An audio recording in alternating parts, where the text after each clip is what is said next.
Corona virus ने हमारे साथ क्या किया है?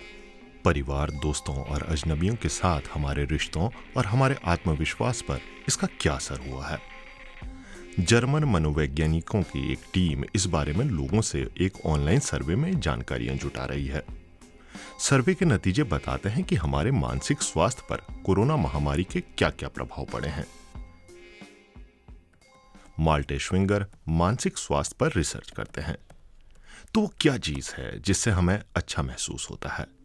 सैद्धांतिक रूप से अपनी जिंदगी पर नियंत्रण होना, आजाद होना और लोगों से सामाजिक जुड़ाव अच्छा महसूस करने के लिए जरूरी है। इन तीनों बुनियादी जरूरतों के बारे में हमने पाया कि हमारी आजादी घटी है। अपने जीवन को नियंत्रित करने की हमारी क्षमता बुरी तरह प्रभावित हुई है। जांच से पता चला है कि इस स्थिति से मनोवैज्ञानिक समस्याएं पैदा हो सकती हैं। इससे डिप्रेशन और एंजाइटी जैसे डिसऑर्डर भी हो सकते हैं। साथ ही लोगों ने कई तरह की पाबंदियां झेली हैं। अलग अलग स्वभाव के लोग इस संकट से कैसे निपटे, यही एरिक म्यूलर की रिसर्च का विषय है।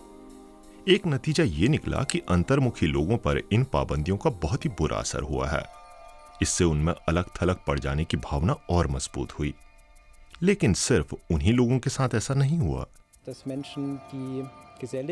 जो लोग बहुत सोशल हैं, खुलकर जिंदगी जीते हैं और जीवन को लेकर बहुत आशावादी दिखते हैं, उनका मूड बहुत खराब रहने लगा है।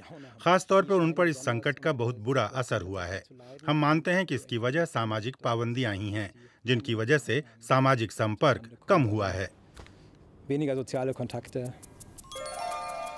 तो संकट का असर उन लोगों पर भी हुआ जो जिंदादिली और सकारात्मक नजरिए के साथ जीते हैं। समस्या ये है कि महामारी के दौर में कुछ भी निश्चित नहीं रहा। एंजाइटी डिसऑर्डर स्पेशलिस्ट क्रिस्टियाने पाने फारे कहती हैं कि हम वापस अपनी जिंदगी पर नियंत्रण और सुरक्षा हासिल करने के लिए जूझ रहे हैं।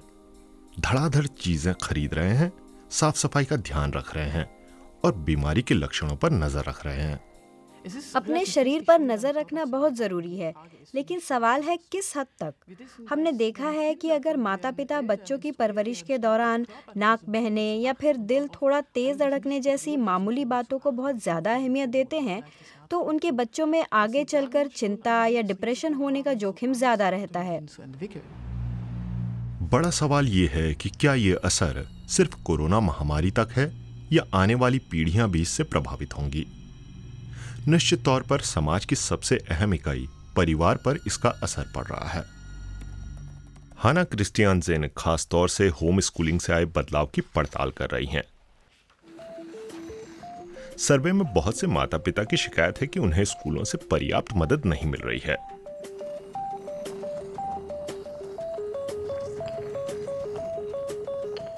मनोवैज्ञानिक कहते हैं कि स्थिति बेहतर नहीं हुई तो बहुत से परिवारों में जल्द ही कोरोना संक्रमण की दूसरी लहर आ सकती है।